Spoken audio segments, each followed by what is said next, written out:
या ठिकाणी उपस्थित असणारी गुरुप्रेमी हरिभक्त परायण मंडळी या सर्वांचं या धामाच्या वतीनं मी हार्दिक हार्दिक स्वागत करतो. सर्वांना शुभेच्छा देतो. सर्वांना जय गुरुदेव, जय गुरु रविदास.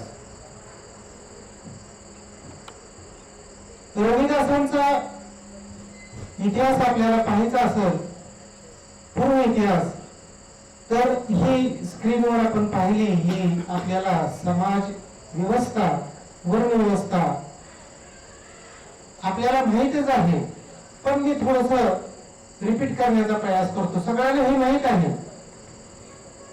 उच्चवर्णीयांनी त्यांचं अस्तित्व शाबित आणि अबाधित राहण्यासाठी ही व्यवस्था निर्माण केली. कुठली व्यवस्था आहे? स्क्रीनवर आपण पाहत आहात. 4 वेद, सामवेद, ऋग्वेद, यजुर्वेद, अथर्ववेद आणि मी कंसामध्ये लिहिलेलं आहे मानव निर्मित, मुद्दाम लिहिलेलं आहे. आपल्याला काय सांगितलं जातं? वेद कुणी निर्माण केले? कुणी? व्यासाने. अजून असं सांगितलं जातं वेद हे देवाच्या मुखातून प्रगट झालेले आहे. पण आम्हाला भरपूर काही खोटं नाटक सांगण्यात आलेलं आहे. हे सर्व मानव निर्मित आहे. त्यानंतर काय निर्माण केले? वर्ण. वर्ण कधीपासून आहे तो? कोण सांगू शकेल?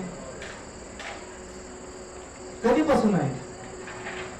गुरु रविदासांनी एका ठिकाणी म्हटलं होतं 4 वेद वर्ण से प्रगटे, 4 वर्ण वेद से प्रगटे आदि सूरज वंश हमारा. ज्यावेळेस काशी दरबारामध्ये रविदासांनी शास्त्रार्थ केला, 3 दिवस चालला होता. भावनी सांगितलं मला, राजाची सोन्याची पालखी घेऊन त्याच्यामध्ये शोभायात्रा काढली होती. हा काशीचा इतिहास आहे. मग हे जी व्यवस्था आहे, वर्ण व्यवस्था, आपण पाहतो ब्राह्मण, क्षत्रिय, वैश्य, शूद्र. आम्ही चांभार कम्युनिटी कोणत्या वर्णात येतो? नाही. आम्ही ह्या वर्ण व्यवस्थेमध्ये नाही महाराज. आम्ही गाव कुसा बाहेर होते, अवर्ण आहोत आम्ही, अवर्ण, अनटचेबल. आता तुम्ही एवढं 2 दिवस ऐकलं, बाबासाहेबांनी आमच्यावर एक ग्रंथ लिहिला, मी मगाशी उल्लेख केला, अनटचेबल, अस्पृश्यावरती, आणि तो 3 संतांनी समर्पित केला. मी उल्लेख बी केला होता की आम्ही ह्या वर्ण व्यवस्थेमध्ये नाहीये. पहिली बात, आम्ही स्वतःला समजतो की आम्ही शूद्र आहोत. शूद्र बाबा हे छत्रपती शिवरायांचा ज्यावेळेस राज्याभिषेक होता, मगाशी एका व्यक्तीने सांगितलं, कांबळे सरांनी, त्यांचा राज्याभिषेक ही ह्या उच्चवर्णीयांनी नाकारला होता. आपण अभ्यास केलाय का? म्हणून शिवाजी महाराज शूद्र आहे. मी हे थोडस विस्तृत सांगतोय, कारण शूद्राला राजा होण्याचा अधिकार नाही, छत्रपती होण्याचा अधिकार नाही, अशी ही व्यवस्था. त्यानंतर 4 युग बघा तुम्ही, 4 वेद, 4 वर्ण, 4 युग, सतयुग, त्रेतायुग, द्वापारयुग, सध्या कुठलं चालू आहे? कलियुग चालू आहे. आणि या वर्णातून असंख्य, साधारण हा राऊंड फिगर लिहिला आहे, 6000 जाती आपल्या भारतामध्ये आहेत. महाराष्ट्रामध्ये शेड्यूल कास्ट मध्ये किती जाती आहेत? 59. चांभार जात किती येते शेड्यूलला? SC 11. 11 वरती आपण SC 11 सर्टिफिकेट बघा आपले. त्यानंतर याच्यावरच थांबले नाही लोक उच्चवर्णीय, तर काय केले? 4 धाम निर्माण केले. बद्रीनाथ, द्वारका, जगन्नाथपुरी, रामेश्वर. भारताचा विचार केला आपण, नकाशा पाहिला तर बराबर 4 पार नवल बघा. आणि उत्तराखंडचा विचार केला तर केदारनाथ, बद्रीनाथ, गंगोत्री आणि यमुनोत्री. आता मी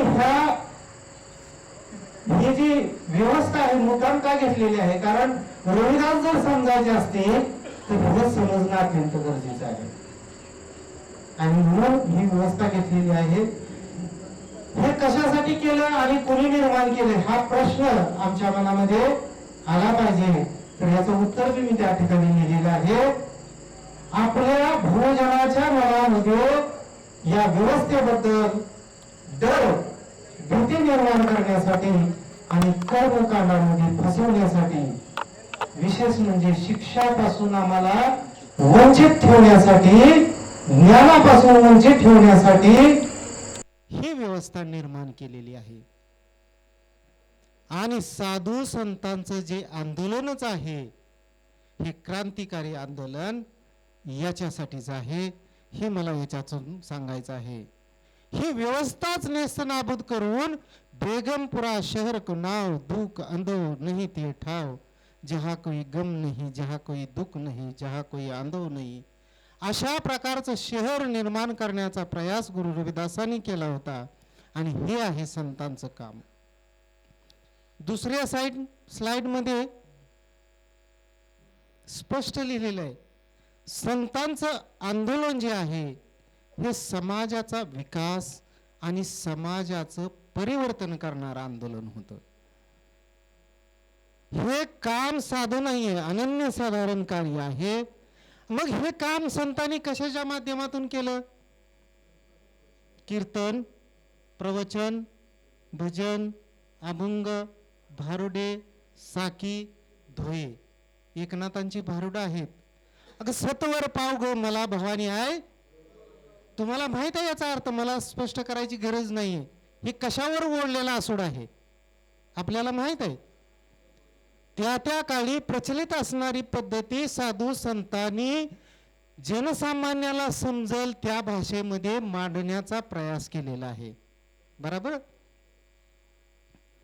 म्हणून आपल्याला सांगितलं जातं संतांनी भक्ती मार्गाचं काम केलं, पण खरं उत्तर काय आहे? मुक्ती मार्गाचं काम केलेलं आहे. एक माध्यम आहे. निश्चितच साधू संतांनी या माध्यमाचा वापर केला, भजन केलं, कीर्तन केलं, अभंग रचले, प्रवचन केलं, पण कशासाठी केलं हा आपण प्रश्न डोक्यामध्ये विचारला पाहिजे.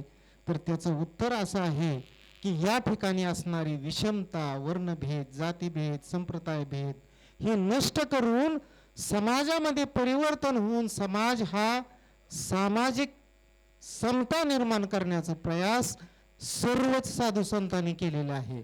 मग त्यांच्या भाषा वेगवेगळ्या आहेत, त्यांचे अभंग वेगवेगळे आहेत. मगाशीच त्या सरांनी सांगितलं संतांच्या आंदोलनाबद्दल, बराबर बोलले ते. भले काही संतांची वाणी, संत कबीराची वाणी आम्ही अभ्यासली तर कशी आहे? जहालमतवादी आहे. रविदासांच्या समकालीन संत होते, पण रविदासांची वाणी एकदम छान आहे, फुलासमान आहे, कुठं सुद्धा चुभलेली नाही कुणाला. आणि म्हणून या ठिकाणी मी मुद्दाम सामाजिक समतेला रेड केले. हे संतांचं आंदोलन होतं. जातपात नष्ट करून सर्व एका प्लॅटफॉर्मवर यावेत ही सामाजिक समता, हे आंदोलन सर्व साधू संतांचं होतं, त्यांचं हे मत होतं.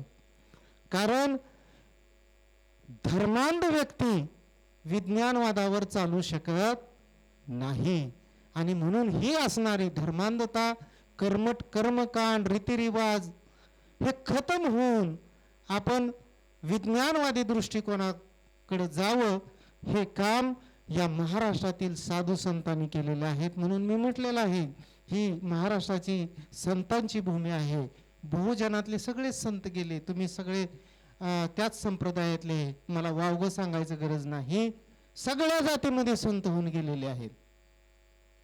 ब्राह्मण जातीचे फक्त 2 संत होते मला जेवढं माहित आहे, एकनाथ महाराज आणि ज्ञानेश्वर महाराज. बाकी संत कुठले होते? बहुजनातले.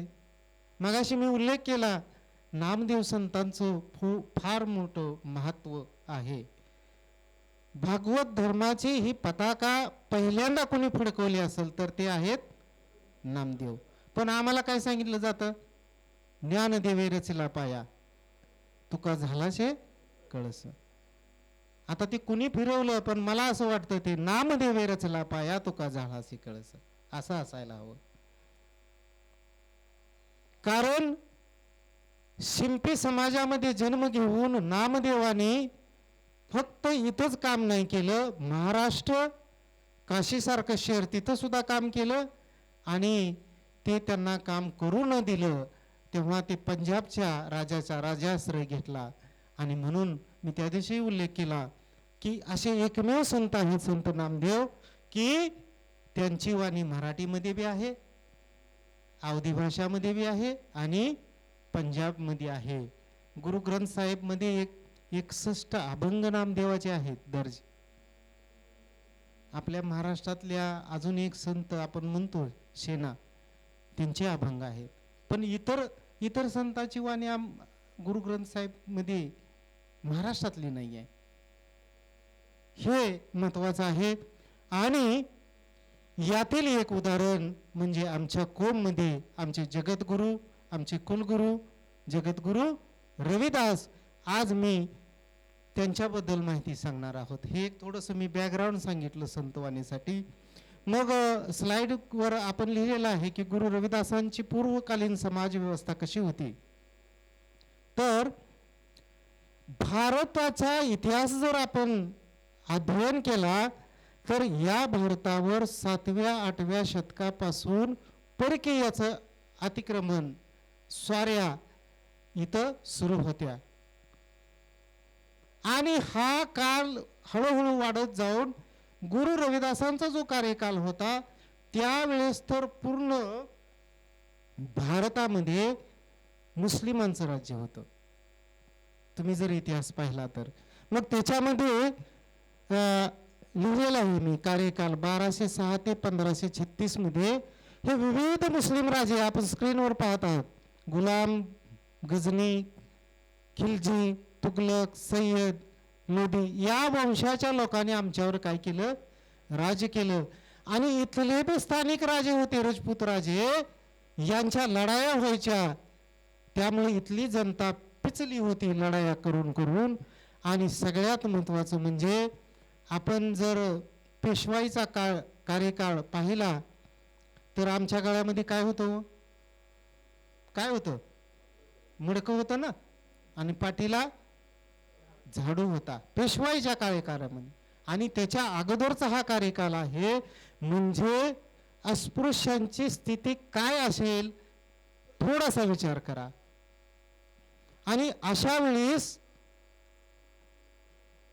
जीवन यांचं मुठीमध्ये ज्या वेळेस म्हणतो आपण असं जीवन जगत असताना इथं अंधश्रद्धा, कर्मकांड, धर्मकांड, जातीचा उचनीचतेचा भाव, मी मगाशी बघितलं संप्रदाय भेद इतकं बुजबुजलेलं होतं की जीवन सुद्धा जगणं मुश्किल झालं होतं. आणि त्या काळी बऱ्याच लोकांनी धर्मांतरण केलं होतं या व्यवस्थेला कंटाळून. आणि जसं म्हणतात ना, अंधाराचा नाश करण्यासाठी एक सूरज की किरण ही काफी होती है. आणि तो दिवस उजडला. कुठला होता तो दिवस? 1433 की माघ सुदी 15. त्याच्यापूर्वी बघा परिस्थिती काय होती, स्क्रीनवर आहे. त्यांचे वडील संतोखदास, माता कलशीदेवी. मी आता जे सांगितलं या ठिकाणी राजेवाडे होते. संतोखदासांचा भला मोठा कारखाना होता काशी शिरगोवर्धनपूरला. कशासाठी? घोड्याचे खोगीर, चाबूक, सैनिकांचे बूट, चपल्या ह्या तयार करण्याचा भला मोठा कारखाना होता. त्या काळी संतोखदास त्या शिरगोवर्धनपुराचे काय होते? सरपंच होते, मुखिया थे तब. अशी परिस्थिती त्या काळची होती. पण त्यांना मूलबाळ होत नव्हतं. आणि तो दिवस उजळला. कुठला? 1433 म्हणतो, पण इसवी सन 1377 साली रविवार होता. सूर्याप्रमाणे तेजस्वी बालकाचा या ठिकाणी जन्म झाला.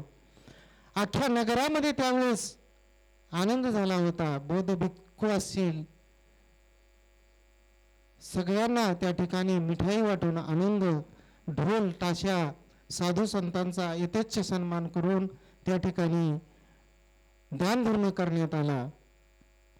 संतोखदास आणि माता कलशी देवीला तर आनंद झाला आणि ते रविवारी जन्मले. आपल्याला लिटरेचरमध्ये पाहायला मिळतं की ते रविवारी जन्मले म्हणून त्यांचं नाव काय ठेवलं? रविदास ठेवलं. हा दोहा घेतलेला आहे संत करमदास, रविदासांच्या 5व्या पिढीतले संत, त्यांनी हा दोहा लिहिलेला आहे. काय म्हणतात ते? 14 होते तीस की माघ सुदी 15 दुखवन के कल्याण हित प्रगटे श्री गुरु रविदास. रविदासांचा जन्म कशासाठी झाला? दुखितांच्या कल्याणासाठी झाला म्हणे. मी अगोदर परिस्थिती सांगितली, त्याच्यासाठी रविदासांचा जन्म झाला. आपल्याला सगळ्याला माहित आहे स्थान कुठलं? शीर गोवर्धनपूर, वाराणसी, काशी, बनारस, उत्तर प्रदेश. आणि हा एक दोहा आहे, त्याचं काय म्हणायचं, सत्यता पडताळणारा. रविदासांनी खुद्द एका अभंगामध्ये म्हटले, मेरी जात कुट बांडला ढोर ढवंता नित ही बनारस आसपासा अब विप्र प्रदान तिये करो दंडोत तेरे नाम सरनाये रविदास दासा. या दोहाचा अर्थ असा आहे, मेरी जात कुट भांडला ढोर. ढोर आपल्याकडे माहित आहे, ढोर ढोवणे म्हणतो आपण. आपली समाजातली एक जात बी आहे ढोर, आहे ना. म्हणजे आपल्याकडे प्रथा काय होती? महार समाजानं चांबडं काढायचं, ढोरानं रंगवायचं आणि चांबारानं, आणि म्हणून त्यांना महारांना काय त्या काळी जास्त तुच्छ मानायचे. त्याच्यानंतर ढोराला म्हणायचे. चांबारच एक अशी व्यक्ती होती की त्यांना थोडंसं समाजामध्ये मिसळायला मिळायचं. बघा चपल्या.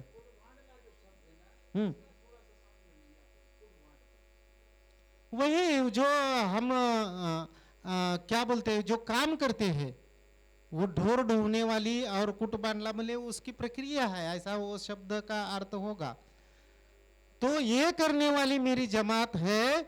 और कहाँ है? नित ही बनारस आसपासा. मी हा दोहा काय घेतलाय की बरेच लोक म्हणते कोण कुठं काय, कोण कुठं, म्हणून रविदासांच्या अमृतवाणीमध्ये आलेला आहे दोह्यामध्ये की ते म्हणतायत की कुठं होती माझी जात? नित ही बनारस आसपासा. परंतु ते म्हणतात असं जरी असलं, अब विप्र प्रदान तिये करो दंडोत. आता मला या अध्यात्माच्या उंच शिखरावर मी रविदास विराजमान झालेला आहोत. सद्य परिस्थितीमध्ये मला राजे, विप्र आणि प्रधान, राजे आणि प्रधान सुद्धा काय करता? साक्षात दंडवट घालतायत. मग विचार करा, मग अशी सांगितलं आपण 2 दिवस ऐकतोय की 52 राजे गुरु रविदासांचे शिष्य होते. म्हणजे गुरु रविदास अध्यात्माच्या उंच शिखरावर जाऊन विराजमान झाले होते. हेच मला याच्यातून सांगायचं आहे. आता जी माहिती सांगितली तीच माहिती आहे. जन्म कधीचा, जन्मस्थान, माता पितेचं नाव, आजीचं आजोबाचं एक्स्ट्रा नाव आहे, आपण स्क्रीनवर वाचू शकता. पत्नी होती, त्यांना एक मुलगा होता आणि त्यांचं ब्रह्मलीन म्हणजे मृत्यू जो आहे तो संक्रांत, आषाढ संक्रांती 1584 साली झाला, अर्थात इसवी सन 1528 बनारस. आता ह्याच्यावरती काय वादविवाद आहेत, आपण त्याच्यावर जायचं नाही, पण अमृतवाणीमध्ये बनारसमध्येच झालेला आहे असा उल्लेख आहे. आणि आपण ज्या रविदास या धर्मकोममध्ये प्रसार प्रचार करतोय असं मला वाटतं ते त्यांनी जे प्रमाण दिलेलं एवढ्या मोठ्या साधू संतांनी सांगितलेलं आहे, तर त्याच्यावर विश्वास ठेवायला हरकत नाही. कारण त्यांच्या 10 पिढ्या त्याच्यामध्ये गेलेल्या आहेत पंजाबच्या. तर याचा जर आपण बघितलं 1377 आणि 1528 किती कार्यकाल आहे तो? मी खाली लिहिलेलं आहे बघा. 14व्या शतकातली 23 वर्ष, 15वं शतक पूर्ण आणि 16व्या शतकातली 28 वर्ष म्हणजे 151 वर्ष गुरु रविदास जगलेले आहेत. 151 वर्ष जर गुरु रविदास जगले असतील तर म्हणून आम्ही कॅडर कॅम्पच्या माध्यमातून महाराज सांगतो की आपल्या घरामध्ये लिव्हिंग रूममध्ये दर्शनी बाजूमध्ये गुरु रविदासांचा फोटो लावा. कशासाठी? सकाळी उठल्यानंतर तुम्ही जर पाहिलं रविदासांकडे तर आमच्या मनामध्ये एक पॉझिटिव्ह एनर्जी निर्माण होऊन आम्हीही दीर्घायुष्य होऊ शकतो. म्हणून या ठिकाणी जसं आपण वारकरी संप्रदायामध्ये आहात, भक्ती संप्रदायामध्ये आहेत, कुणाचे वडील अगोदरपासून वारकरी असतात, तसंच गुरु रविदासांचं जे घरातील वातावरण होतं हे सगळं सात्विक वृत्तीचं होतं. रविदासांचं मन अगदी लहानपणीच भक्ती मार्गाकडे झुकलं. लहानपणीच त्यांच्या मनामध्ये प्रभू भक्तीची ओढ निर्माण झाली. आणि जे लहान मुलं आता इथं पाहिलं आपण आलेले आहेत काही लोक लहान मुलं शिबिरासाठी, तर या मुलांचं खेळण्याचं बागडण्याच्या वयामध्ये सुद्धा रविदास एकांतात जाऊन चिंतन मनन करायचे. रविदास म्हणून वेगळे होते, काहीतर म्हणतात ना असामान्य असं व्यक्तिमत्व होतं. आणि म्हणून ते साधू संगतीमध्ये जाऊ लागले आणि काशीसारख्या धर्मपंडिताच्या शहरामध्ये त्यांचा जन्म झाला. मोठमोठे मठ आखाडे होते, तिथं सत्संग चालायचं, प्रवचन चालायचं, भजन चालायचं, कीर्तन चालायचं. ते ऐकून समाजामध्ये असणाऱ्या अंधश्रद्धा, वाईट चालीरीती, परंपरा का आहेत, 9 वर्षाचे रविदास असताना त्यांच्या मनामध्ये हे प्रश्नचिन्ह निर्माण होऊ लागले. श्रीमंत का, गरीब का, हा हिंदू का, हा मुस्लिम का, अशा प्रकारचं वर्णव्यवस्था कोणी निर्माण केली, जसं आपण पाहिलं कशासाठी निर्माण केली, अशा सामाजिक प्रश्नांचं काहूर लहानपणीच गुरु रविदासांच्या मनामध्ये उठू लागलं. आणि मग ते म्हणायचे नेहमी, या ठिकाणी दोहा दिलेला आहे, सर्व माणसं तर दिसायला सारखीच आहे, मग ही व्यवस्था का निर्माण केली? ते काय म्हणता, जब सब कर दो हात दो पग दो नैन दो कान.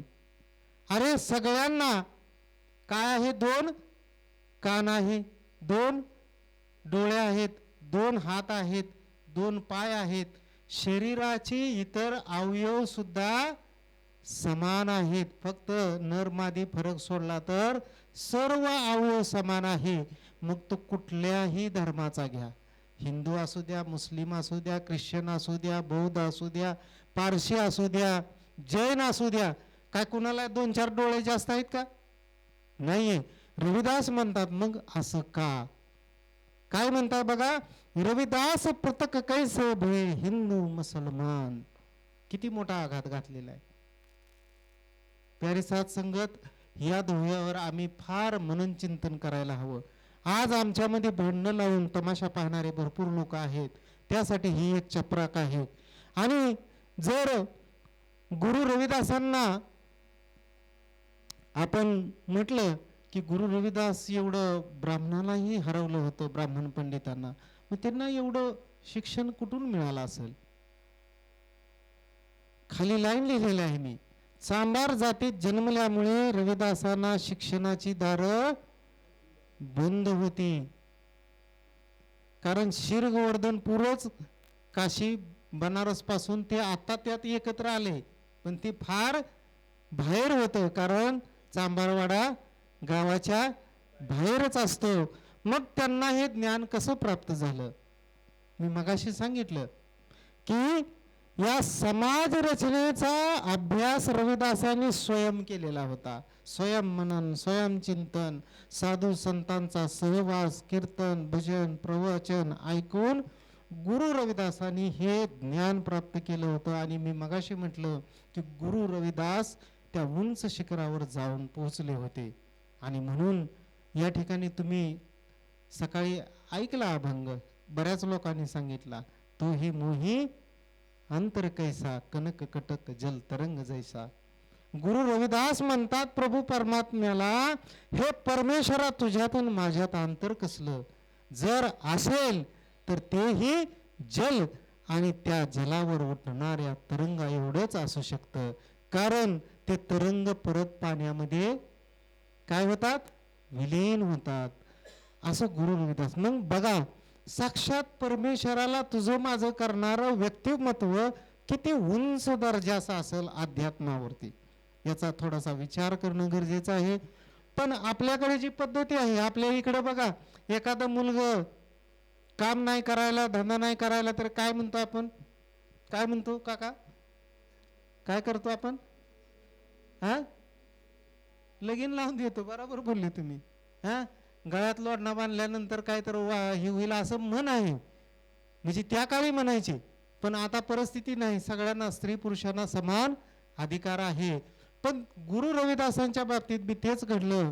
संतोखदास म्हणले हे काय आता काय हाताच्या बाहेर जाईल, म्हणून त्याचं काय केलं, लग्न करताना सुद्धा त्यांच्या मामाची मुलगी शंकरदास, एक दिवशी शंकरदास आले बहिणीच्या घरी आणि म्हटले, बहीण भावाचं भाषण चाललं, अरे माझा मुलगा काम करत नाही, काय नाही करायचा. मग म्हणले माझी मुलगी आहे, देऊन टाकू, त्यांचं वाजवून टाकू म्हणे. आणि तेच घडलं गुरु रविदासाच्या बाबतीत. अगदी 12व्या वर्षी त्यांचं विवाहाच्या बंधनामध्ये माता लोणादेवीला अडकवण्यात आलं. आणि या ठिकाणी म्हटलेलं आहे, यांचा मनामध्ये काय होतं की गुरु रविदासांना त्याच्या कर्तव्याची किंवा जबाबदारीची जाणीव व्हावी, याच दृष्टिकोनातून त्यांचं लग्न लावलं. पण प्रकरण उलट झालं, कारण लोणामय्या सुद्धा भक्तिमय तिथूनच जवळ असणारं गाव, काशीसारख्या शहरामध्ये भक्तिमय वातावरणामध्ये राहिलेली लोणामय्या सुद्धा रविदासांना मदत करू लागली. आजही आम्ही उत्तर प्रदेशामध्ये गेलो तर लोणामय्या ही चमकटिया, जसं आपण सांबार म्हणतो, चमार, मोची, मच्छगार, सामगार विविध जातीनं, तसं चमकटिया जातीची अत्यंत स्वरूपवान सुंदर उत्तर प्रदेशामध्ये आजही माता भगिनी त्यांना देवीचं साक्षात स्वरूप मानतात. लोणादेवीचा इतिहास पाहिला तर रविदासाप्रमाणे ते आयुर्वेदामध्ये फार माहीत अशी लोणादेवी होती. आणि म्हणून आपण बऱ्याच ठिकाणी उल्लेख ऐकला असेल की रविदासांच्या घरी उपचार करण्यासाठी सुद्धा लोक यायचे. सत्संग तर ऐकायचे, मनावर बी उपचार करत होते आणि तणावर बी उपचार करणारे एकमेव महापुरुष त्या काळी होते. आणि म्हणून आजही आमच्या माता भगिनी, आपल्याकडे एक बघा, आता ती प्रथा बंद झाली, पण पहिली नजर काढायची. तुम्ही सगळे बुजुर्ग माणसं आहात, आहे ना महाराज, आले गेल्याची कुणा मेल्याची, हा अजून काढते, है ना. मिरची, मीठ मिरच्या घेऊन त्या किरसुनीचा सड उपसून असं असं ओवाळून करून, ते आता चूलच राहिली नाही ना पण महाराज, है ना. तर त्या अग्नीमध्ये करून आजही मला आठवतं माझी आई काढायची. आता मी काय दिसायला तर सुंदर नाही, पण आईला सगळंच मूल सुंदर असतं, है ना. अडगुलं मडगुलं सोन, किती जरी नकट चपट वकट काळा बेंद्र असलं तर आईला तो राजाच असतो. आईचं हृदय, आईचं गुणगान आपण कितीही गाऊ शकतो. म्हणून मला सांगायचं आहे, तिकडल्या माता भगिनी उत्तर प्रदेशामध्ये आजही नजर काढतात आणि ते म्हणतात दुहाई लोणामाई की छू, असं म्हणून आजही नजर काढतात. या ठिकाणी रेड अक्षरामध्ये मी लिहिलंय की मंडी येथे लोणामय्याचं एक भव्य देव मंदिरचं सुरुवात केलेली आहे, असं मला ऐकायला मिळालं, म्हणून ही टीप टाकलेली आहे. आता ते सध्या काम बंद आहे हे बी मला समजलं. तर त्या ठिकाणी पहिलं देशातील लोणामय्याचं मंदिर स्थापन होण्यात येत आहे. गुरु रविदासांचं व्यक्तिमत्व आपण स्क्रीनवर पाहत आहात. गुरु रविदास जरी संत असले तर हे सर्व गुण त्यांच्यामध्ये होते. काय? अभ्यासू. रविदासांनी चिकित्सक, अगदी एखादा डॉक्टर चिरफाड करतो या व्यवस्थेची चिरफाड केलेली आहे, असंच मानलं नाहीये. काय? चरित्रवान, आदरणीय, शांत, निर्मळ स्वभाव, प्रतिभावान गुरु रविदासांचे जो दोहे आणि अभंग पाहिले, व्यावहारिक आणि प्रतिभावान आहेत हे याच्यावरून दिसतं. दयाळू, ज्ञानी, विद्वान, शीलवान, उदारमतवादी आणि शुद्धवाणी, अमोघवाणी म्हणतात. गुरु रविदास महाराज हजारो लोकांचे सत्संग घ्यायचे, तासन तास लोक खेळून बसायचे पण हलायचे नाही. मोठा सत्संग हाल होता. आणि मला या ठिकाणी आनंद वाटतो सांगायचा, लंगरची प्रथा आपल्याला सांगितलं जातं शिखाल लोकांनी चालू केली, पण पहिली लंगरची प्रथा गुरु रविदास महाराजांनी चालू केली. आपल्याकडे एक म्हण बी आहे महाराज, आधी पोटोबा पोटातच काही नाहीये, विठ्ठलाचं नाम स्मरण घेऊन चालणार नाही. याचं उदाहरण जर दाखला द्यायचं म्हटलं महाराज, तर बुद्ध राजाचा मुलगा सिद्धार्थ दुःखाचे शोध घेण्यासाठी निघाला आणि ज्या दिवशी त्याला ज्ञान प्राप्त झाली, कधी झाली? सुजाता नावाच्या एका भगिनीने त्यांना काय दिली होती खायला? खीर दिली खायला, आणि त्यानंतरच त्यांना ज्ञान प्राप्त झाली. अन्नाचं महत्व फार आहे, म्हणून आपल्याकडे वारकरी संप्रदायामध्ये काय म्हणतात? अन्न हे पूर्ण ब्रह्म. आणि म्हणून रविदासांनी लंगरची व्यवस्था त्या काळी सुरू केली, जी नंतर गुरु नानकाने त्याची काय म्हणतात सुरुवात केली, चालू केलं. आणि आज भारतात नाही तर विश्वामध्ये जेवढे डेरे आहेत, इव्हन गुरु नानकाचे डेरे असू द्या किंवा रविदासांचे डेरे असू द्या, आपण पंजाबमध्ये जा, 24 तास लंगरची व्यवस्था असते. तर ही एक देण आम्हाला गुरु रविदासांनी दिलेली आहे. कीर्तिवान, तेजस्वी, क्रांतिकारी, विद्रोही विचारधारा आहे. रविदासांची विचारधारा जर खरंच मनापासून अभ्यासली तर ती तुमच्या रक्तामध्ये पेटून उठल्याशिवाय तुम्ही राहणार नाही, अशी विचारधारा आहे. गुरु रविदासांनी कधीही, आपण जनरली बघतो ना, मग अशी चर्चा चालली होती, मी ऐकत होतो की आपण जात लपवण्याचा प्रयास करतो. आमची नावं सुद्धा सरनेम बी काय काय दळभद्री आहेत, है ना. नाव उच्चारलं का लगेच समजते कुठल्या जातीचं आहे, कुठल्या धर्माचं आहे. मला हे सांगायचं आहे, गुरु रविदास काय म्हणतायत बघा, त्यांनी जात तर लपवली नाही, पण गुरु रविदासांचे जर अभंग पाहिले, बेगमपुरा शहर कोणा हा जो अभंग आहे, त्या अभंगामध्ये गुरु रविदास म्हणतात. त्याच नाही, कित्येक शब्दामध्ये गुरु रविदासांनी या उल्लेख केलेला आहे अमृतवाणीमध्ये, कहे रविदास चमार. कारण रविदासाला माहित होतं, मग हा जर शब्द मी जोडला नाहीये तर रविदासांना सुद्धा या लोकांनी काय केलं असतं, हायजॅक करून ब्राह्मण म्हटलं असतं. आणि काही मिथक कथा सुद्धा आहेत. ज्या वेळेस काशी शहरामध्ये ब्राह्मण वंदांची हार झाली, काशी शहरामध्ये शोभायात्रा झाली, त्यानंतर ब्राह्मणांना नतमस्तक व्हावं लागलं राजापुढं आणि रविदासांच्या पुढं.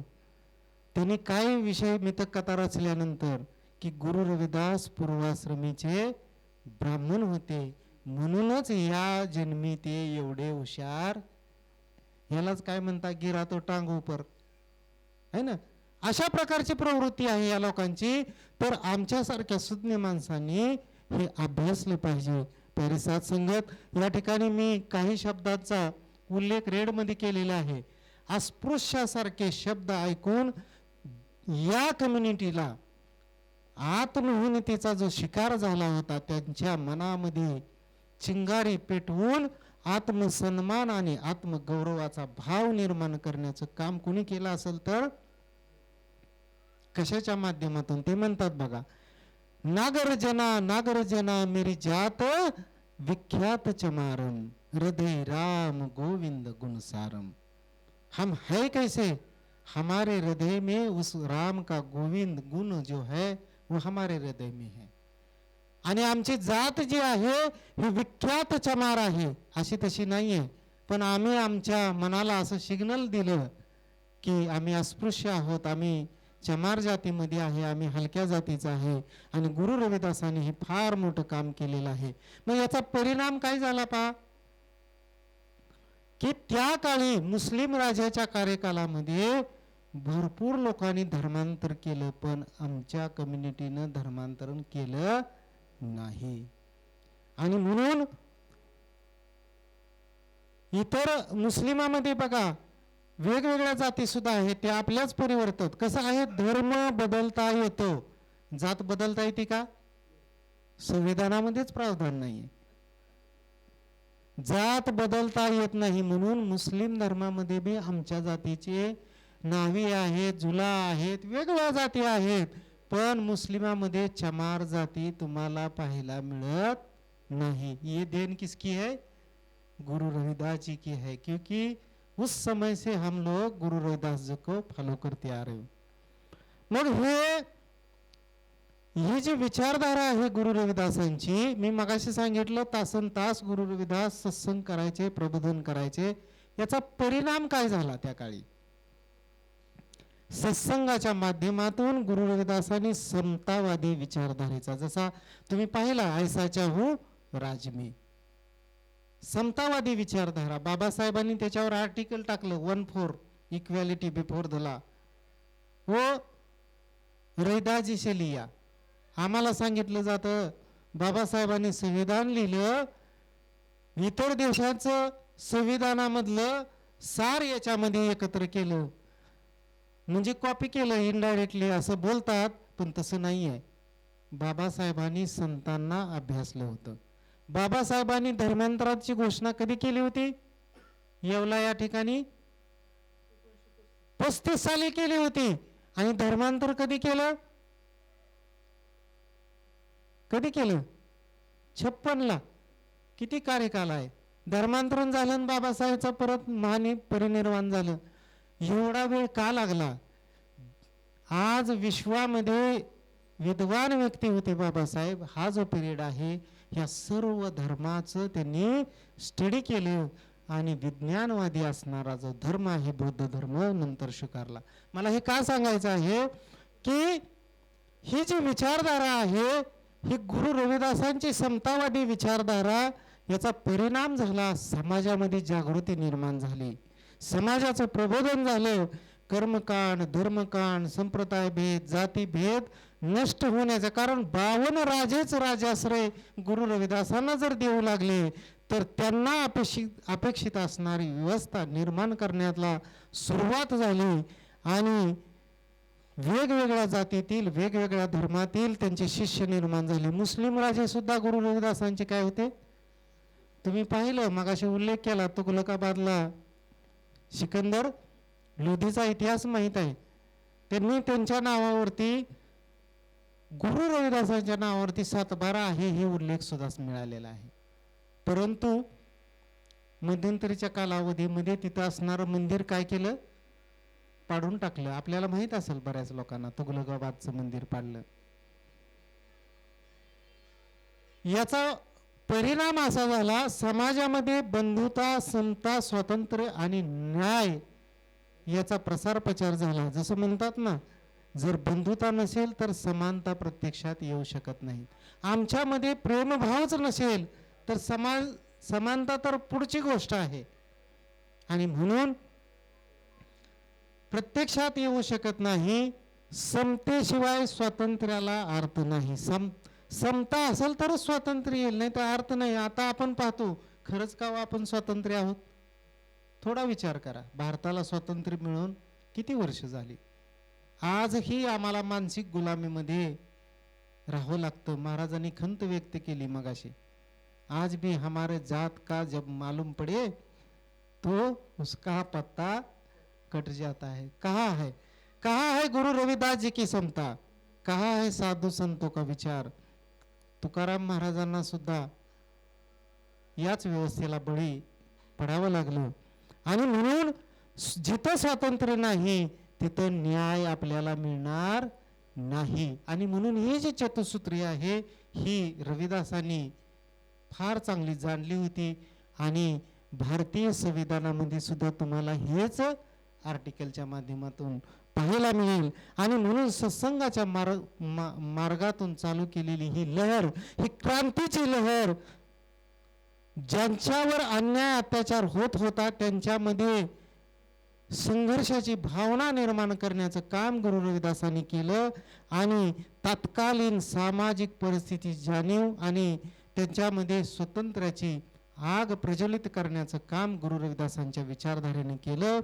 आणि या व्यवस्थेला चार हात करायचे सुद्धा, अन्यायाप्रती चार हात करायला आणि वैचारिक संघर्षाला सुरुवात झाली.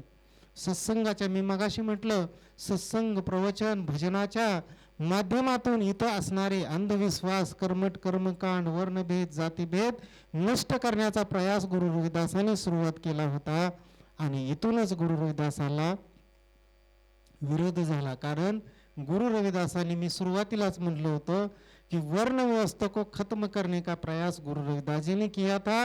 आणि जो हा रविदासिया पंथाला प्रारंभ झाला, काशीच्या कर्मकांडी ब्राह्मणांना हे सहन झालं नाही. कारण चनार जातीमध्ये जन्मलेला हा रविदास धर्मगुरु व्हावा आणि सत्संग सांगावं हे त्यांना रुचलं नाही. कारण व्यवस्थेमध्ये हा अधिकार कुणाला आहे? फक्त ब्राह्मणालाच आहे. तुम्हाला अधिकारच नाही आहे, शूद्रालाच नाही आहे. आम्ही तर अतिशूद्र. मग अतिशूद्र तेही पंडिताच्या शहरामध्ये. पहिला आपल्याकडे बघा, हे ऐतिहासिक दोनच शहर होती, काशी आणि महाराष्ट्रामध्ये एक शहर होतं. कोण नाव सांगल? जिथून धार्मिक न्याय निवाडा व्हायचा, शंकराचार्य बसायचे. पैठण शहर होतं. ज्ञानेश्वराला न्याय दंडित कोणी केलं होतं? हा, पैठणला केलं होतं ना महाराज. तर पैठणचं महत्व आहे धार्मिक मध्ये. तर मग या लोकांना हे सहन नाही झालं आणि काशीच्या नरेशाकडे त्यांनी काय केली? तक्रार केली की रविदास दिवसा सत्संग घेता आणि रात्री यांची फार मोठी टोळी आहे, हे चोरीमारी करतात. अशा प्रकारचं खोटं नाटक त्यांच्यावरती कुभांड रचण्यात आलं. रविदासांच्या विरोधात त्यांनी आता सुद्धा तुम्ही पाहता ना, आताच्या भाषेमध्ये काय येतं? ईडी है ना, वेगवेगळे माध्यम आहेत. ईडीचं सगळ्यांना भीती आहे ना. तशा प्रकारचं कुभांड त्या काळी सुद्धा झालं रविदासांच्या बाबतीत. आणि तक्रार दाखल केली. रविदासांना नागरमल जो राजा हरदेव सिंग होता त्यांनी बोलवलं आणि एक साईडला, मगाशी भाऊने सांगितलं की एक साईडला पूर्ण ब्राह्मण वंद आणि एका साईडला फक्त आणि फक्त रविदास. गुरुप्रेमी हो 3 दिवस शास्त्रार्थ चालला होता. आणि त्यावेळेस रविदासांना ही जी तक्रार होती, त्यावेळेस गुरु रविदासांचं उत्तर काय आहे बघा. हा महाराज, मी चोरी करतो, पण कशाची करतो? सदाचाराची करतो, सतज्ञानाची करतो, शिलाची करतो आणि समाजाला एक संघ होण्यासाठी हा जो प्रयास आहे त्याची मी अवश्य चोरी करतो. महाराज आवाज झाले हे उत्तर ऐकून, ह्याला कशी काय चोरी म्हणता तुम्ही? आणि मग ब्राह्मण वृंदाला समजलं रविदास काय असे ऐकणार नाहीये. त्यांचा भ्रम होता की आम्ही शास्त्र, वेद, पुराण, उपनिषद यांच्यावर त्यांचा वादविवाद चालू होता. आणि किती दिवस होता? इतिहासामध्ये दर्ज नोंद आहे, 3 दिवस हा वादविवाद चालू होता. आणि जे जे प्रश्न उपस्थित केले, गुरु रविदासांनी सर्व प्रश्नांची उत्तर अमोघ वाणीने उत्तर दिलेली आहेत. गुरु रविदासांचा विजय झाला. आणि जसं मी मगाशीच सांगितलं, सोनाच्या अंबारीमधून त्यांना काशीनगरामध्ये त्यांचा जय जयकार झाला. एका बुकमध्ये हे चित्र मला मिळालं होतं. पहा, पराजित पोप भगवान रविदास जी को सिंहासन पर बिठाकर काशी में घुमा रहे हैं. अब भगवान क्यों बोला है उसका भी मैं बाद में उत्तर दे दूंगा. है उसका अर्थ थोडा, भगवान आणि देव हे डिफरंट आहे. भगवान कोणी? बुद्ध काय देव होते का? आपल्यासारखेच होते ना, पण त्यांना भगवान का म्हटलं जातं? त्या लेवलला गेलेले आहेत. आणि आमचे रविदास सुद्धा अध्यात्माच्या शिखरावर होते. आणि हा आपण फोटो बघतो गुरु रविदासांचा, राजगुरू म्हणून त्यांचा. यावेळेस त्यांचं वय किती होतं माहिती आहे? ज्यावेळेस राजगुरूचा किताब मिळाला, फक्त आणि फक्त 26 वर्ष होतं गुरु रविदासांचं.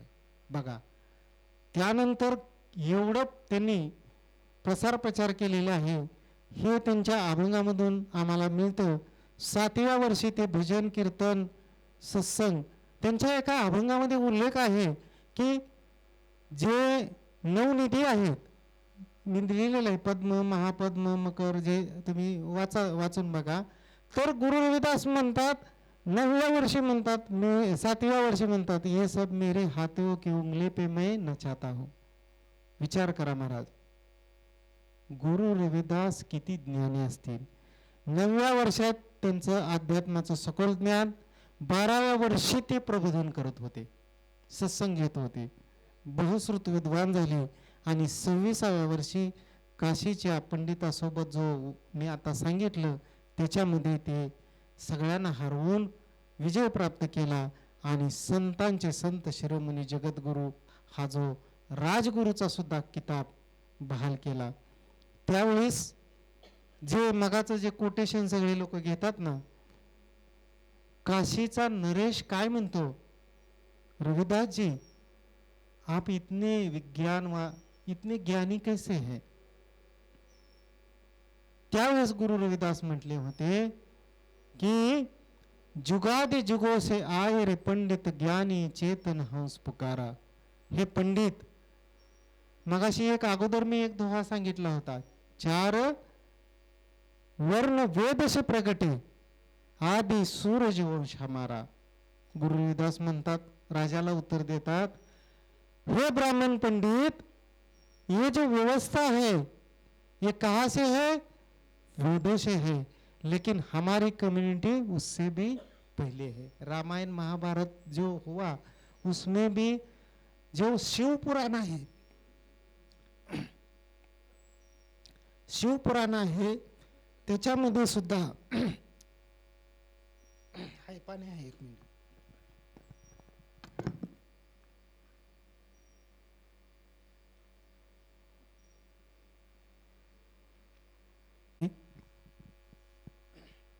शिवपुराणामध्ये उल्लेख आहेत महाराज. शिवाचे जोडे शिवणारा, जोडे शिवणारा कोणता? आम्हीच होतो ना. मग तो ये उल्लेख वहां पे भी है. तो म्हणून गुरु रविदास म्हणतात की 4 वर्ण वेद से प्रगटे, आदि सूरज वंश हमारा. हे पंडित, हम सूरजवंशी है, हम बहुत विख्यात चमार है, नागर जना मेरी जात विख्यात चमारम.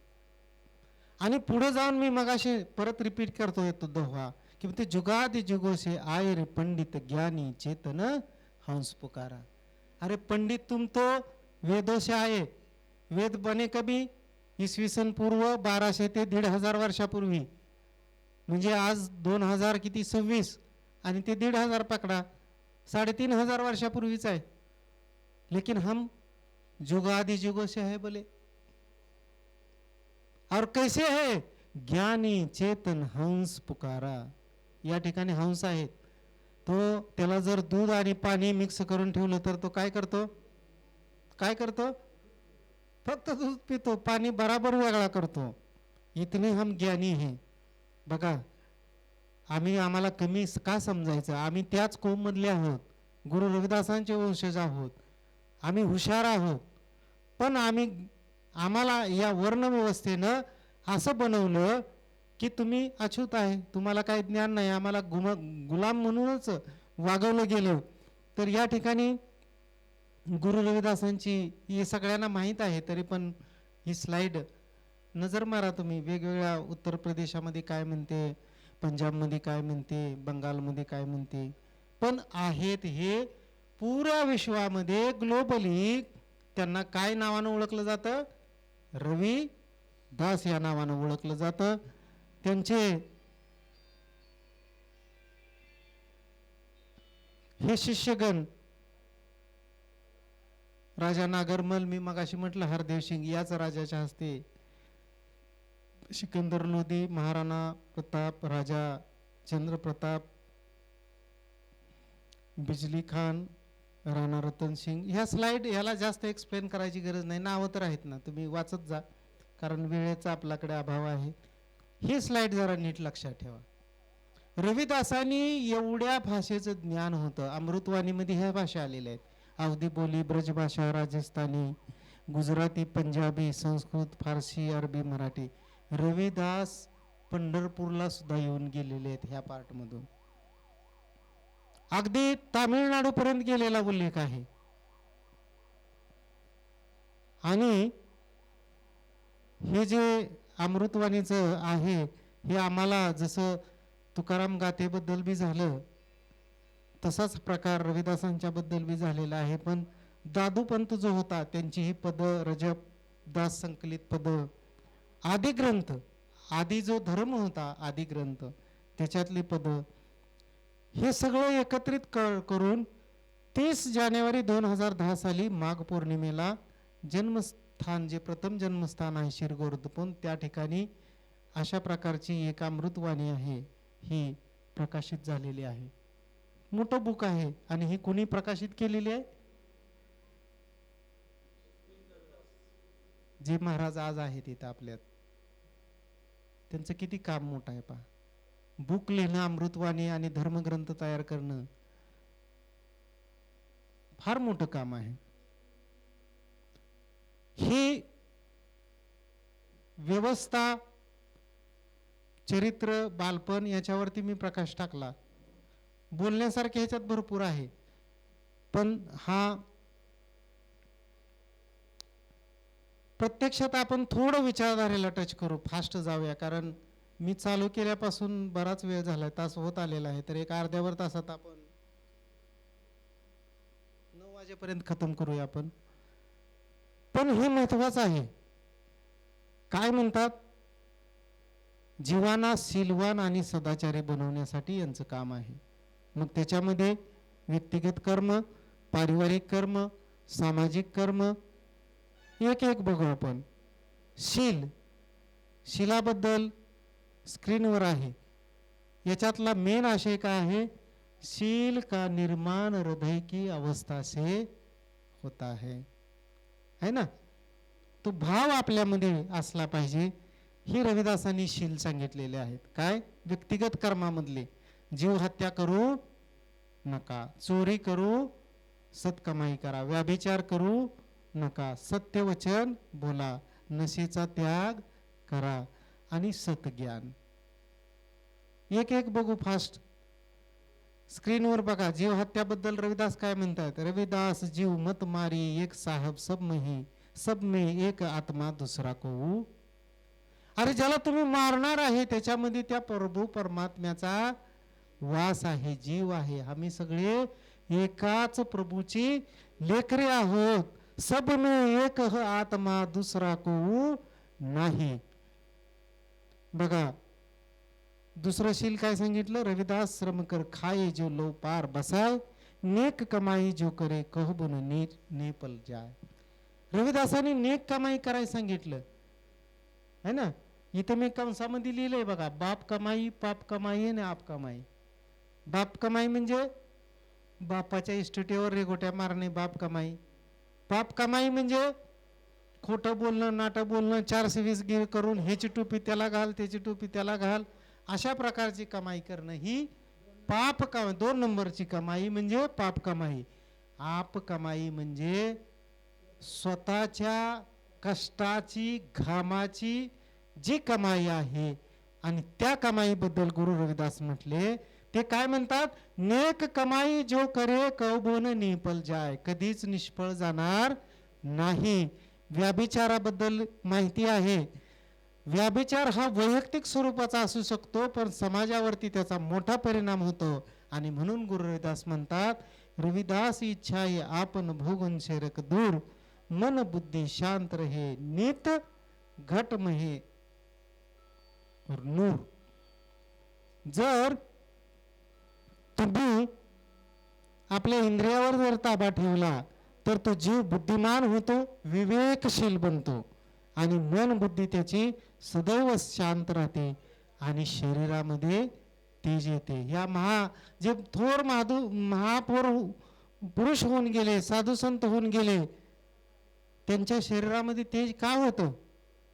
कारण ते शिलाला जपायचे. यानंतर वचनाबद्दल भरपूर माहिती आहे. सत के बीज हमारे भीतर होते हैं आणि त्याच्यामध्ये तेजा जर विकास जर व्हायचा असेल तर आपल्या वारकरी संप्रदायामध्ये बी तुम्ही सांगत असतात, जोपर्यंत तुम्ही पंचविकाराचा त्याग करत नाही तोपर्यंत तुम्ही सत्य की खोज नहीं कर सकते. इसलिए सत्य वचनावरती महापुरुषांनी फार भर दिला. रविदास काय म्हणता? बचन गयो नहीं आत है, शीस कटा फिर आए, रविदास बचन को राके शिर जाए. तो मग शिर कटलं तरी चालेल, पण एकदा दिलेलं वचन परत आपण माघारी घ्यायच नाही आणि कटुक वचन नाही बोलणे का. दुसऱ्याच्या मनाला लागणारे जे शब्द आहेत ते बोलायचं नाही. कटुक वचन नाही बोलिये सब घट हरी का वास. ज्याला तुम्ही शिवीगाळ करणार आहे, कटुक वचन बोलणार आहे, त्याच्यामध्ये सुद्धा तो हरी आहे, त्याचाच वास आहे. आणि म्हणून ये ज्ञान का द्वार है कहे रविदास विचार, ही ज्ञानाचा दरवाजा आहे. म्हणून तुम्ही कटुक वचन करू नका. सगळ्यात महत्वाचा उपदेश, याच्यावरती भाष्यही झालं, नशा करणं चांगलं नाही आहे. आपल्या या डोक्यामध्ये एक मज्जा संस्था असते. मगाशी महाराजांनी एक दोहा सांगितला, माधो अविद्या हितकीन विवेक दीप मलिन. जो विवेक आहे त्याचा दीप मलिन करण्याचं काम ही नशा करते. आणि म्हणून बघा तुम्ही दारू पिलेल्या माणसाला विचारल्यावर काय बी बरळते, तारतम्य सोडते का नाही. आणि म्हणून गुरु रविदासांनी हा दोहा दिलेला आहे. काय? रविदास मदिरा का पीजिए जो चढ़े चढ़े उतराय, नाम महारस पीजिए जो चढ़े नहीं उतराय. आता इथे सगळीच वारकरी संप्रदायाची मंडळी आहे, साहजिकच कोण दारू घेत नाही. पण जे लोक दारू घेतात, गुरु रविदास म्हणतात, अरे जी चढती चढती आणि उतरती अशी दारू कशाला घेताय, है ना. एक पेग पेला, दोन पेग पेला, अख्खी बॉटल जरी पिली तर सकाळी त्याचं सगळं उतरून जाते. ते म्हणतायत अशी नशा कशाला करता. नशा जर करायची असेल तर ते म्हणतात नाम महारस पीजिए, है ना. संतवाणीमध्ये ते सांगितलं, नाम महारस पीजिए जो चढ़े नहीं उतरा, एक बार पीने से वो जिंदगी भर उतर न जाए, ऐसी नशा करो. म्हणून दुसराही एक अभंग गुरु रविदासांचा आहे, देह कलाली एक प्याला ऐसा औदो हुई मतवाला. हे कलाली मुझे ऐसा प्याला दीजिए कि मैं पागल बन जाऊं, मैं पिक्कड़ बन जाऊं, मैं मतवाला बन जाऊं. आणि गुरु रविदास तो प्याला पिले होते, कुठला? हरिनामाचा. त्यांचा श्लोक आहे ना, हरिसो हिरा छाड के करे आन की आस, ते नर दोजक जाही गे सतभा के रविदास. अरे हरिनामाचा खरा हिरा सोडून तू इकडे तिकडे कशाला भटकतो. आणि जी व्यक्ती असं करते ते नरकास जाण्यास पात्र आहे असं गुरु रविदास म्हणतात. सतज्ञान त्याच्यावरची माहिती आहे, थोडी स्किप करूया. ज्ञान कशा कशापासून मिळतं, काय मिळतं, पण हा दोहा महत्वाचा आहे. सत विद्या को पडे प्राप्त करे सदा ज्ञान, रविदास कहे बिन विद्या नर को जाना जान. विद्या विना याच्यामध्ये दिलेलं आहे, पडी गुणी नाम सब सुनी. एक अभंग आहे गुरु रविदासांचा, ब्रॅकेट मध्ये टाकले, फल कारण फूल बन राये, फल लागा तो फूल बिलाये, ज्ञान कारण कर्म अभ्यास, ज्ञान बहा तो कर्म नाश. सृष्टीमध्ये आपण पाहतो महाराज, फळाच्या झाडाला पहिले काय येतं? काय येतं? फूल येतं. फुलाचं रूपांतर फळात होतं. तेच म्हणतायत, फल कारण फूले बन राय, फल लागा तो फूल बिलाय. फळ लागल्यानंतर फूल काय होतं? गळून पडतं, बिलाय होतं. तशाच प्रकारे काय म्हणतात की ज्ञान कारण कर्म अभ्यास. आणि ज्ञान जर करायचं असेल तर तुम्हाला कर्म करावं लागेल. कर्म म्हणजे शिक्षणाचं कर्म करावं लागेल, अध्ययन करावं लागेल. पुढे जाऊन ते म्हणतात ज्ञान भा, म्हणजे ज्ञान प्राप्त झालं तर कर्मही नाश है ना, कर्माचा नाश होतो. थोडक्यात त्यांना सांगायचं आहे, तुम्ही नुसतंच कष्ट करणारे बनू नका, तर तुम्ही मोठमोठे ऑफिसर बना. कारण तुम्ही शिकला तर तुमचा पुढे जो येणारा जो भोग आहे कर्माचा नाश जर व्हायचा असेल तर तुम्ही ज्ञानी बना. ही 650 वर्षापूर्वी गुरु रविदासांनी दिलेली शिकवण आहे. मग हे जे शील मी सांगितलं ते पालन केल्यानं काय होईल? स्क्रीनवर आहे, समाजामध्ये शांती निर्माण होईल, अहिंसा स्थापन होईल, आमचं जीवन आनंदमय होईल, मंगलमय होईल, समाजामध्ये विकास निर्माण होण्याचं काम होईल. आणि म्हणून गुरु रविदास म्हणतात सतसंतोकार सदाचार जीवन का आधार रविदास भय नर देवते जिन त्यागे पंचविकार. ज्या व्यक्तीनं पंचविकाराचा त्याग केलाय आणि सतसंतोक सदाचाराचं जीवन जगतो, म्हणजे जे पंचविकार आहे काम क्रोध माया मोह मद मत्सर लोभ, याचा जर तुम्ही त्याग केला तर तुमचं निश्चितच जीवन आनंदमय होईल, सुखमय होईल, तुम्ही जीवनामध्ये विजय प्राप्त करू शकाल असं म्हणतात. हा दोहा फारच महत्वाचा आहे शिलामध्ये. पराधीनता, रेड अक्षरवाला फक्त ऐका. पराधीनता पाप ही दास जानले हो रे मीत रविदास दास पराधीन कोण करे प्रीत. जो दुसऱ्यावर अवलंबून असतो त्याच्यावर कोणीही प्रेम करत नाही, आणि म्हणून पराधीनता हा पाप आहे असं गुरु रविदास म्हणतात. आणि म्हणून मी या ठिकाणी तुम्हाला सांगेल, आमचा बांधव आमच्या त्या रक्तामध्ये आहे. आमचा बांधव रस्त्याच्या कडेला चपला गांडत बसलेला दिसल, शिलाई करणारा है ना, पण माझ्या अंदाजानुसार कदाचित अपवाद असतील, पण आमचा माणूस दुसऱ्याकडं भीक कधी मागितलेला बघितला नाही. ही देन किसकी है?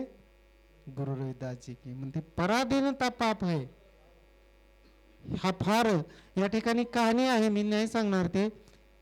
बघा ही स्लाइड अत्यंत महत्वाची आहे. आज आपण वारकरी संप्रदायामध्ये तुम्ही हे बी सांगत होता काल एक आजच सांगितलं ना महाराजांनी, तुकाराम महाराजाचा अभंग ब्राह्मण आणि चमाराच्या संदर्भातला.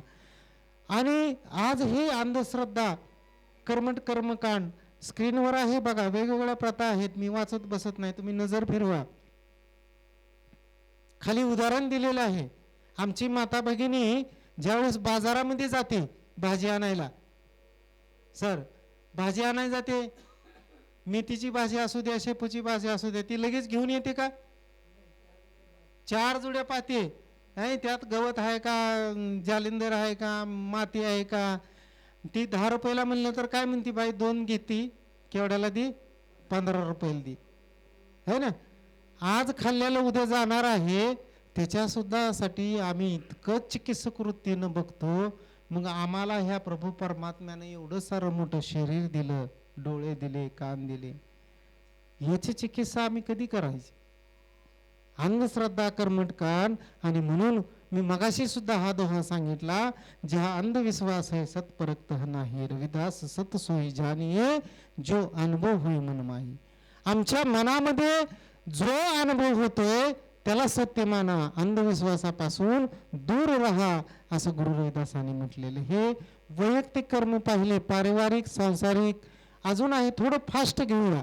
आमच्या माता भगिनींसाठी हा दोहा आहे. कुठला दोहा आहे? पती घर पत्नी एक रसायन जीव मात बडी छोटी सम भने जीव. आज आमच्या घरामध्ये माता भगिनी आहे म्हणूनच घराला शोभा आहे. ज्या मातेनं मला हे विश्व दावलं आहे ना, आम्ही सगळेच त्या मातेच्या उदरातून आलेलो आहोत. गुरु रविदासांची विचारधारा बघा किती महाग होती. ते काय म्हणतात की पतीच्या घराला सुजवान पत्नीमुळे शोभा येते. माझ्यापेक्षा वयाने मोठी आहे तिला कुठला दर्जा दिला? माते समान दर्जा दिलेला आहे. आणि लहान आहे ती बहिणी समान दिलेला आहे.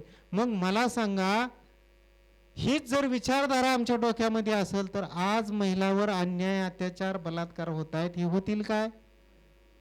किती महान. आणि म्हणून आज आम्ही सांगतो सुद्धा की मगाशी उल्लेख केला महाराजांनी सुद्धा की मीराबाईचा उल्लेख केला. मीराबाईचे 1300 ते 1400 अभंग आहेत. आज बरेच लोक आता सांगायला लागले की मीराबाईचे गुरु कोण होते.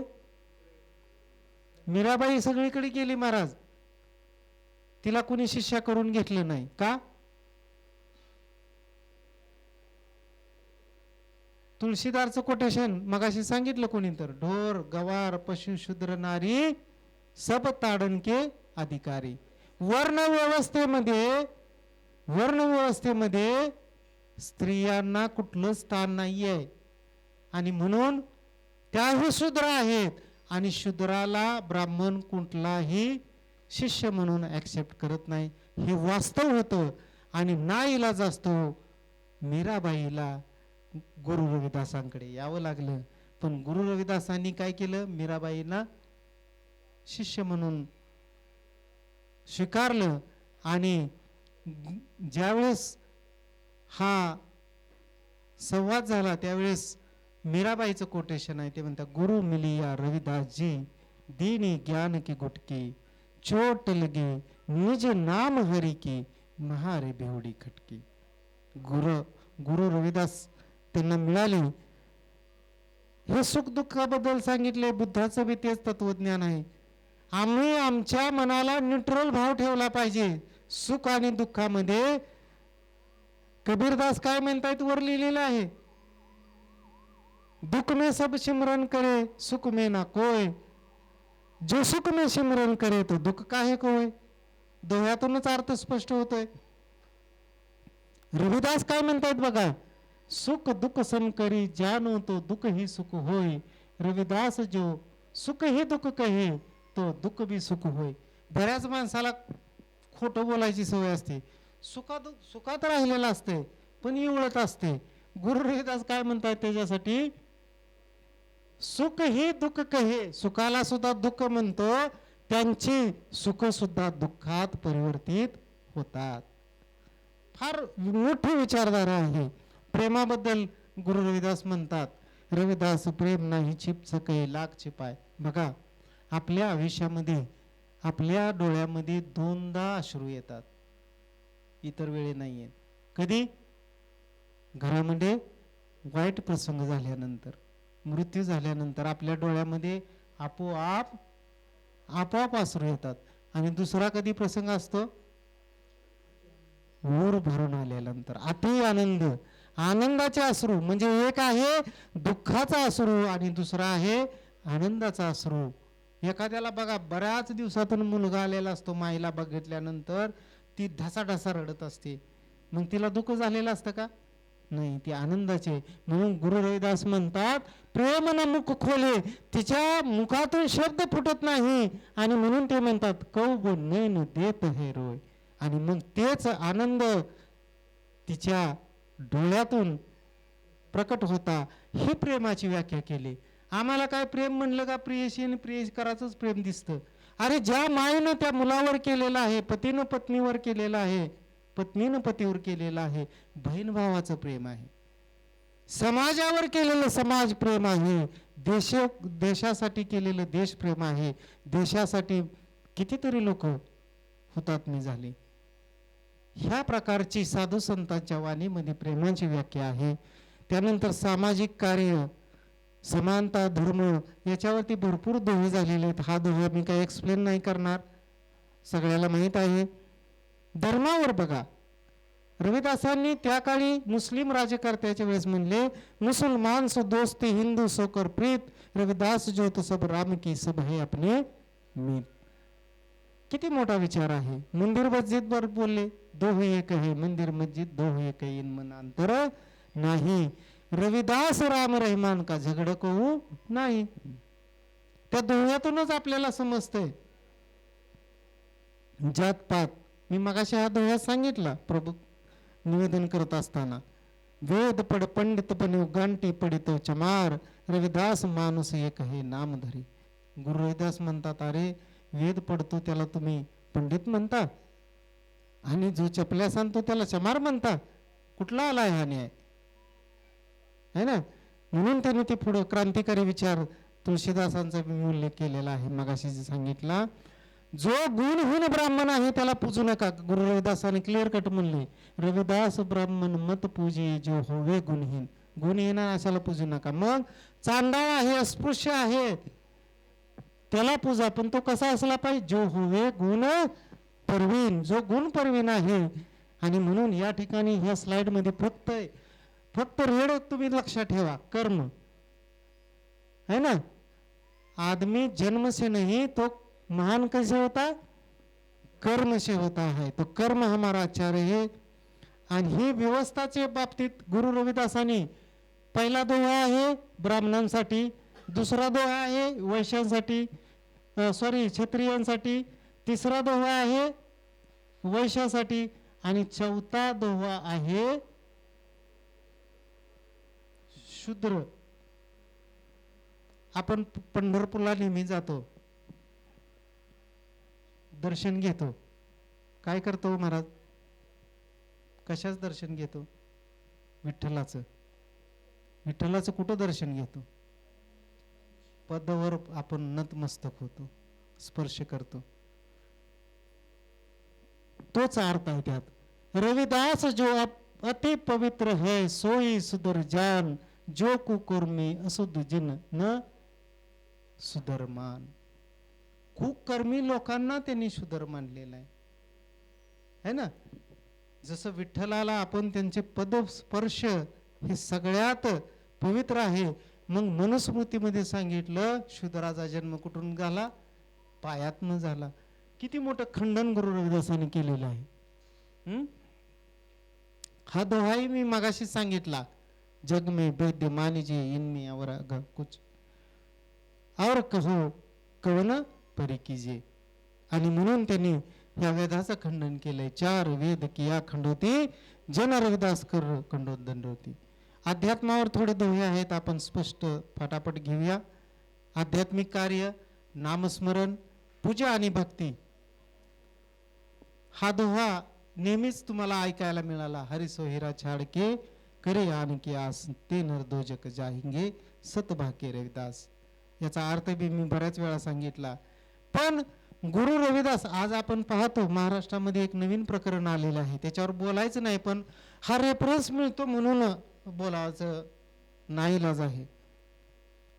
अशोक खराचं प्रकरण आलं है ना. बघा रविदासांनी काय म्हणलेलं आहे, डोंगे साधोबाबा बद्दल. मात येतील हात जप माला, जगठिंगनी के स्वांग मनाया, मार्ग छाड कुमारक डहाके, साची प्रीत बिन राम न पाया.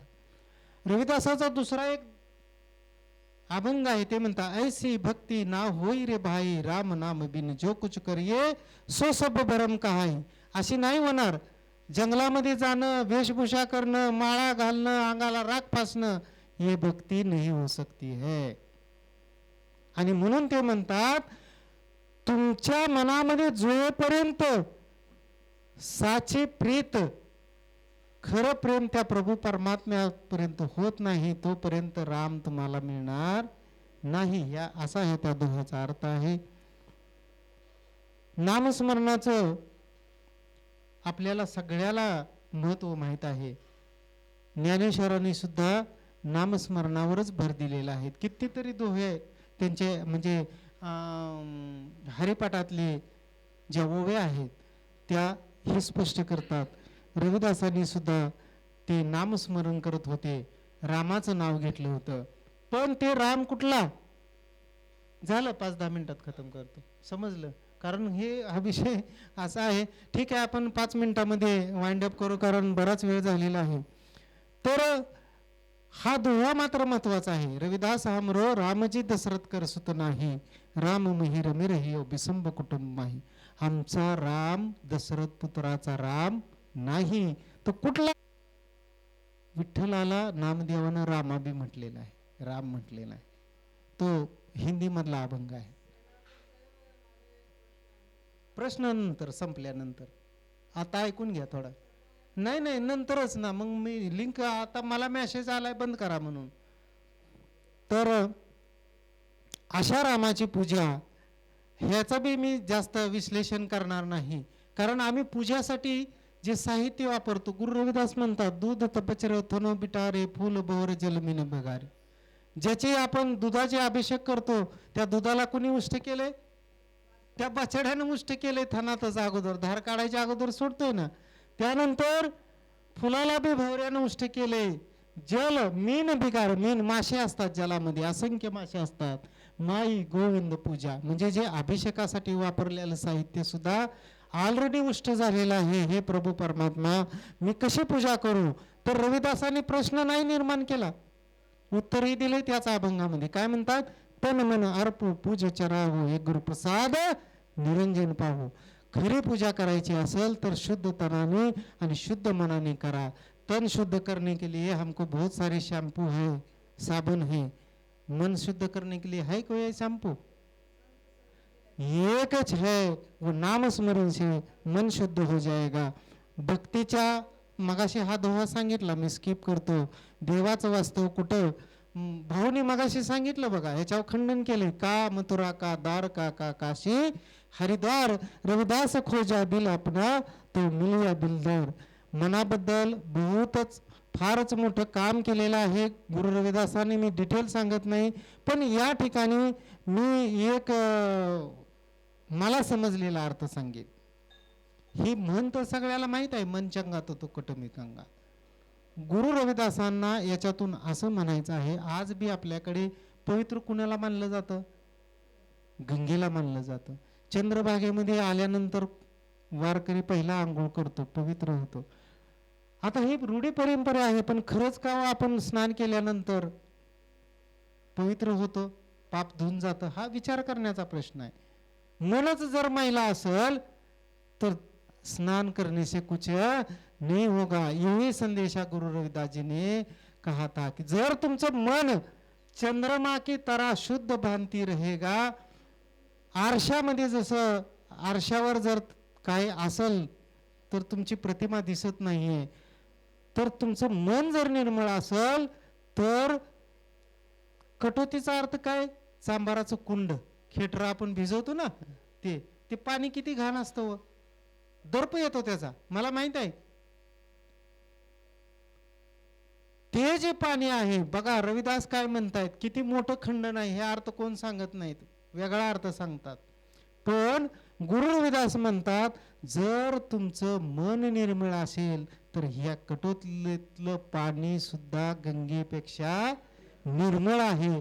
हा त्याचा खरा अर्थ आहे. म्हणजेच गंगेच्या पाण्याचं खंडन इनडायरेक्टली गुरु रविदासांनी केलेला आहे.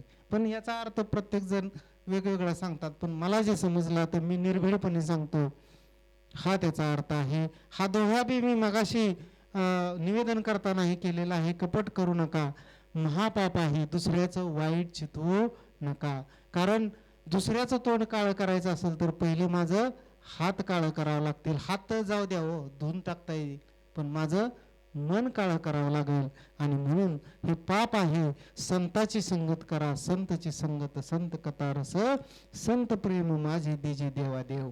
सगळ्यात महत्वाचं म्हणजे आजचा संदेश आहे, आई वडिलांची सेवा करा. आपल्या घरामध्ये बुजुर्ग असतील ना, तर परमेश्वर त्यांच्या स्पर्शामध्येच आहे, पदस्पर्शामध्ये आहे. सगळ्यांशी प्रेमाने वागा, नामस्मरण करा, हेच कलियुगामध्ये तारणार आहे. हे सगळे झालेलं आहे. भगवानचा अर्थ आहे मी हे दिलेला आहे. अशी सामान्य व्यक्ती ज्याने पंचविकारावर म्हणजे काम, क्रोध, माया, मोह, मद, मत्सर यावर विजय प्राप्त केलेला आहे, ज्याला निर्माण, विसर्जन, दृश्य, अदृश्य, ज्ञान, अज्ञान हे जाणता येतं आणि अत्यंत बुद्धिवान, दिव्य ज्ञानी आहे, पवित्र आहे, शुद्ध आहे, यालाच भगवान म्हणतात. देव नाही. देव आणि भगवान मध्ये फरक आहे. सत्संगची रविदासांची ही अंतिम फोटो आहे. रविदासावर एक टपाल तिकीट होतं, फारच फास्ट घेऊया, तुम्हीच वाचायचं आहे. कबीर काय म्हणतायत बघा. संतन में संत रविदास सुपचे ऋषी मानिया हिंदू तुर्क. म्हणजे संतांमध्ये फक्त रविदास आहे की त्यांचं हिंदू आणि तुर्कनं सुद्धा अस्तित्व मान्य केलेलं आहे. गुरु नानक काय म्हणतात, 4 वर्ण मगाशी सांगितले ते सुद्धा यांच्या पायाशी नतमस्तक आहेत. फास्ट घेतोय गुरु, हे सांगितले मी मगाशी. सेना महाराज काय म्हणतात बघा, वेद ही झूठा शास्त्र ही झूठा भक्त कहा से पहचानी जा जा ब्रह्मा तू ही झूठा झूठे साके न मानी गरुड़ चढ़े जब विष्णु आया साच भक्त मेरे देही धन्य कबीरा धन्य. रविदासा गावी सेना नाही. त्यानंतर तुकारामाचा हा एक बघा काय, निवृत्ती ज्ञानदेव सोपान चांगाजी मेरे जी के नामदेव. सगळ्या संतांना मेरे है बोले, लेकिन नागाजन मित्र नरहरी सुनार हे सगळे मित्र यांचे सगळे. पण रविदास कबीर तुम्ही अर्थ लावा है ना, सगे कौन है, दो ही है, ये सब मेरे मित्र है. पिपाजी म्हणतात जर रविदास आणि कबीर नसते तर यांनी या युगालाच पाताळामध्ये घेऊन चालले असते. आणि आचार्य रजनीश हे सगळे तुम्हाला माहित आहे की आकाशमंडलामध्ये जे तारे आहेत ते साधू संत आहेत आणि त्यामध्ये एक ध्रुव तारा आहे. तो कोण आहे, गुरु रविदास आहेत. आणि ज्ञानी जलसिंगचं हे आहे, आपण उच्चारण करू शकता. यांचा मोठा साधू संत विद्वानामध्ये यांचा जनमानसाचा उल्लेख यांनी केलेला आहे. हा अभंग सगळ्याला माहीत आहे. फास्ट ही परदेशामधली मंदिरं आहेत, याला पळव तुम्ही पुढं, फक्त बघा तुम्ही तुमच्या मोबाईलमध्ये सुद्धा. इंग्लंडमध्ये मंदिरं आहेत, भरपूर मंदिरं आहेत. परदेशातली मंदिरं धावतोय मी, ऑस्ट्रेलिया, USA, फ्रान्स, USA मध्ये भरपूर मंदिरं आहेत. इंग्लंडमध्ये भरपूर मंदिरं आहेत. इंग्लंडमध्ये आम्ही ऐकलं 26 मंदिरं आहेत म्हणे. विचार करा. हे कशासाठी मी धावतोय, आमचे गुरु रविदास इतके महान आहेत हे आम्हाला माहीत नाही म्हणून मी धावले. Slide Toronto Canada. मला इथं अत्यंत आनंद वाटतो. माझी मिसेस कॅनडामध्ये गेली होती मागच्या 2 महिन्यापूर्वी. माझी मुलगी कॅनडाला आहे, इडबंडन म्हणून. तर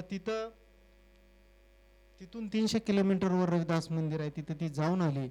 मी म्हटलं तू जा, आम्ही नुसतंच इथं धावतो कॅडर कॅम्पच्या माध्यमातून, तू जाऊन बघू. नंतर ती दर्शन घेऊन आली मंदिरामध्ये जाऊन.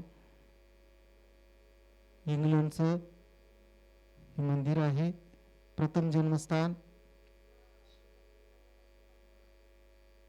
बघा. प्रथम जन्मस्थानला कोण कोण गेले यातले, हात वर करा. गेलेत ना, आहे नाही ते तुम्ही बघितलेलं आहे सगळं. हा, जे नाही गेले त्यांना मी अपील करेल एकदा जाऊन या. गेल्या 5, 6, 7, 8, 9 तारखेला माझ्यासोबत 32 लोक होते, ठाण्यातली संगत. आम्ही काशीच्या शहरामध्ये तिथं जाऊन आलो. जालंधर पठाणकोटला भोईदेव मंदिर आहे, भयंकर मोठं मंदिर आहे. हे कात्रचं मंदिर माहित आहे आपल्याला, जालंधर.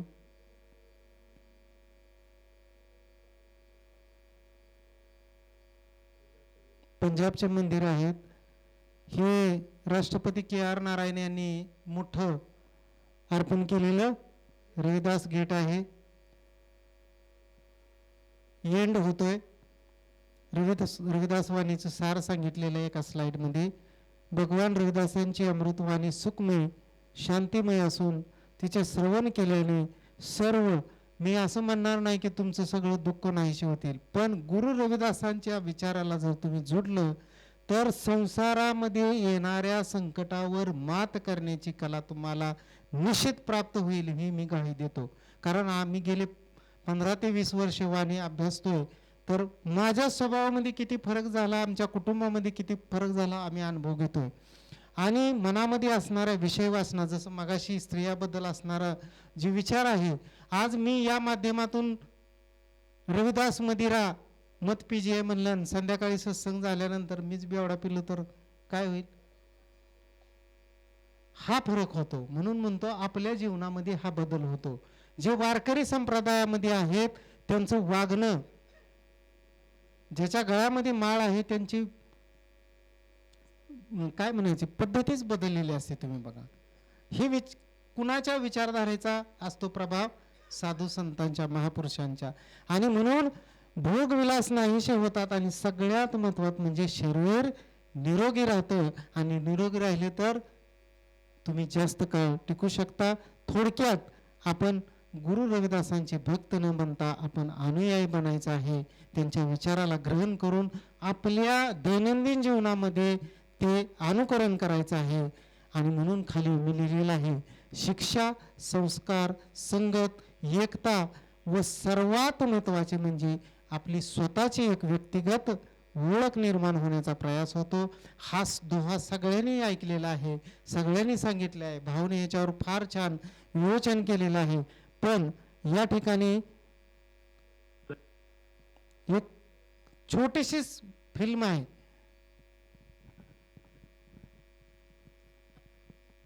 Disconnected.